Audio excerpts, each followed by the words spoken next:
bahwasannya tim penasihat hukum Isa Jega telah membacakan eksepsi ataupun nota keberatan terhadap dakwaan jaksa penuntut umum yang menurut hemat kami dakwaan tersebut tidak berdasar dan tidak sesuai dengan syarat formil dalam hukum acara dalam membuat surat dakwaan. Nah, karena di dalam surat dakwaan itu jaksa penuntut umum itu mendakwakan Atrena Isa Jega itu dengan pasal pemerasan. Padahal laporan polisi daripada si pelapor ini SPS adalah pasal pencemaran nama baik. Nah, itu sudah bisa kita buktikan laporan polisinya gitu. Maka dari itu kita sangat menyayangkan sekali pasal yang dibuat-buat oleh saudara jaksa penuntut umum dalam menuntut Isa Jega. Nah, terus yang kedua, bahwasannya tuduhan itu si SPS ini melihat pertama kali dugaan tindak pidana itu yaitu pada tanggal 17 Oktober 2024 yang terjadi katanya di rumahnya di Kemang, Jakarta Selatan. Maka dari itu kita melihat dari peristiwa ini bahwasannya adanya salah objek ataupun TKP tidak sesuai dengan lokus delikti. Seharusnya yang mengadili ini adalah Pengadilan Negeri Jakarta Selatan, bukan Pengadilan Negeri Kepanjen. Makanya kita melakukan eksepsi terkait dengan kompetensi relatif pengadilan. Nah, bagaimana mungkin peristiwa yang dia ketahui itu di Kemang, Jakarta Selatan, tapi ia melaporkan di Kepanjen. Dalam hal ini dalam yurisdiksi wilayah Polda Jawa Timur katanya. Ini kan sudah nggak nyambung. Nah, ini saya tunjukin nih BAP dia ini. Jadi BAP dia ini di sini disebutkan di Kemang. Gitu. Di Kemang. Jakarta berarti ya, Bang? Ya, Jakarta Selatan, dia bilang sendiri Jakarta Selatan dia melihat peristiwanya itu. Berarti Harusnya kan laporannya di Polda Metro Jaya. Oh, oke. Ataupun Polres Jakarta Selatan. Oke. Dari sini saja kan sudah salah. Nah, kalau memang ini dipaksakan berarti kan something wrong, ada sesuatu yang bermasalah gitu loh.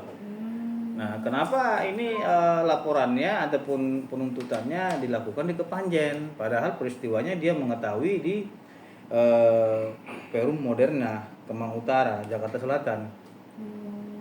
Ini yang menurut kita sangat menyayangkan tindakan daripada saudara JPU ini yang menurut kita kurang profesional seperti itu. Nah, iya, di dalam laporan polisi itu dia mengatakan kejadian itu pada tanggal 11 Oktober 2024. Nah, padahal dia menjelaskan di BAP-nya peristiwa dugaan tindak pidana itu terjadi pada 17 Oktober 2024. Dari situ saja kan nggak konsisten. Pertanyaan saya, pada tanggal 11 Oktober itu apa yang terjadi? Nggak ada itu perbuatan yang dituduhkan dia itu gitu. Terus 17 Oktober 2024 itu juga apa? Kalau cuma dibilang sound the sheet, doksulatif, hidung jambu, itu bukan pencemaran nama baik. Itu mah hayalan orang kan gitu, inspirasi orang. Masa kita bikin inspirasi yang tidak menyebut nama seseorang dituduh pencemaran nama baik? Ini kan yang menjadi persoalan. Lain ceritanya kalau dibilang dia ini atas nama ini adalah ini kan gitu. Dia nggak ada bilang seperti itu. Tuduhan pencemaran nama baik itu nama seseorang. Nama yang mana gitu, nggak ada gitu loh. Pada ngaco itu. Yang pertama saya melihat dari BAP mereka ini seperti BAP-nya Dr. Oki, ya, Nikita Mirjani dan dokter detektif itu hampir sama keterangannya. Jadi ini adalah keanehan dan kejanggalan. Kenapa hampir mirip-mirip keterangan mereka ini gitu. Maka dari itu ya saya minta agar jaksa penuntut umum jangan asal-asalan seperti ini menuntut Isa Jega yang memang tuduhannya nggak benar. Setahu saya yang dikatakan pemerasan itu adalah ada orang yang diperas terus ada uang yang dia keluarkan, kerugian gitu loh. Persoalannya ada nggak si SPS ini memberikan uang kepada dia? Nggak ada. Kalau cuma mengajak ketemu, kita pengen ketemu, ayo, terus nggak jadi kan gitu. Dikatakan pemerasan, ini kan aneh sekali. Kalau begitu banyak orang yang masuk nanti, jutaan manusia ini kalau memang ngajak ketemu dibilang pemerasan, penuh ini penjara kita seperti itu. Maka dari itu ya kita dari petisi ahli juga, tim-tim dari ahli kita sudah kita hadirkan, para pakar kita untuk mengupas kasus ini. Mereka juga merasa ini sangat janggal sekali dan aneh. orang TKP-nya di Jakarta Selatan tapi dilempar ke Panjen. Ini ada sesuatu yang tidak beres menurut kita gitu. Kalau saya lihat itu apa namanya ya? Persekongkolan lah bang, misalkan gitu. Saya lihat ini seperti tim mereka. Oke. Karena kenapa bisa sama-sama jadi saksi mereka? Jadi kan agak aneh juga gitu loh.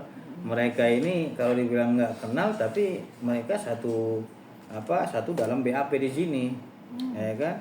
Seperti Oki Pratama juga ini tuh dia tanda tangan juga di sini. Oke. Gitu. Jadi nggak apa-apa, nanti semua kalian ini kita periksa nih, kita interogasi di pengadilan. Oke. Hati-hati aja salah memberikan keterangan palsu, makanya ancaman pidana bagi kamu. Jadi saya minta kepada saksi-saksi ini, kalau keterangan kamu ini kamu karang-karang, kamu ada yang nggak benar, nanti kita uji di pengadilan, kita akan proses ini para saksi-saksi secara pidana, nggak main-main gitu loh. Oke. Nah, dan saya sudah siapkan tim laporan polisi, ada Sabto Wibowo Sutanto, Yuda Adi Utomo SMA, ada Ramadhani Rahman untuk melaporkan para saksi-saksi yang menjatuhkan Isa Jega, yang mengarang-arang cerita dan membuat keterangan yang tidak benar, nantinya akan kita lapor secara pidana. Jadi hati-hati aja nih para saksi-saksi nih, sudah siap semua gitu. Kita lagi konsentrasi memeriksa para saksi-saksi ini. Oke. Ya, karena mereka sudah tanda tangan. Kalau nanti mereka hadir di persidangan akan kita interogasi mereka, dan tidak sesuai dengan keterangannya akan kita pidanakan. Jadi ini adalah perbuatan yang menurut saya itu merugikan nama baik seseorang sehingga orang tersebut sampai ditahan gitu. Ini yang nanti akan kita proses. Berarti kan apa yang ia buat harus dia pertanggungjawabkan gitu loh. Oke. Nah, artinya yang melakukan tersangka pemerasan itu ya dia. Status dia kan tersangka. Oke. Jangan dia membilang orang yang pemerasan, padahal dirinya tersangka pemerasan gitu. Nah, maka dari itu harusnya berkaca. Jangan menyerang-nyerang klien saya ya, karena tentu kita akan melakukan tindakan hukum dan kita nggak akan tinggal diam. Saat ini masih kita pelajari nih dari keterangan para saksi-saksi ini. Nah, makanya nanti ini sudah saya tanda-tandai keterangan Dokter Oki, Dokter Detektif Nikita Mirjani. Nanti akan saya pertanyakan di muka persidangan. Hati-hati aja gitu.